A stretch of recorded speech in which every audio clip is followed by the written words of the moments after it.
बहराइच में एआईएमआईएम सदर ओवैसी का बड़ा बयान सामने आया है। शिवपाल यादव के घर पर हुई मुलाकात को लेकर असदुद्दीन ओवैसी ने बयान दिया है। उन्होंने बताया कि दोबारा मुलाकात में तय होगी इत्तेहाद की बात। गुज़िश्ता रोज शिवपाल के घर पर ओवैसी, राजभर और चंद्रशेखर आजाद मिले थे।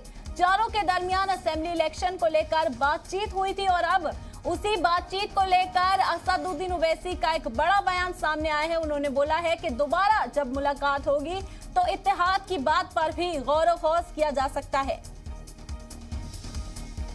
आपको बता दें कि गुज़िश्ता रोज शिवपाल सिंह यादव के घर पर ओवैसी, राजभर और चंद्रशेखर आजाद मिले थे और चारों के ही दरमियान यूपी में होने वाले असेंबली इलेक्शन को लेकर बातचीत की गई थी। इम्कानात जाहिर किए जा रहे हैं कि इत्तेहाद की खबरें भी बहुत जल्द सामने आ सकती हैं। इस पर असदुद्दीन ओवैसी का बयान सामने आया है और उन्होंने इस बयान में कहा है कि हम दोबारा हमारी शिवपाल साहब से मुलाकात होगी और वो हमको बताएंगे कि क्या हुआ क्या नहीं हुआ। हम कल मिले उनसे, जिसमें ओम प्रकाश राजभर साहब भी थे, चंद्रशेखर साहब भी थे, हम भी थे। और जाहिर है उत्तर प्रदेश के मौसम के बारे में बात नहीं हुई है। हम इतना ही कहेंगे कि दोबारा हमारी मुलाकात होगी एक 8-10 दिन में, तो तफसील आपको बता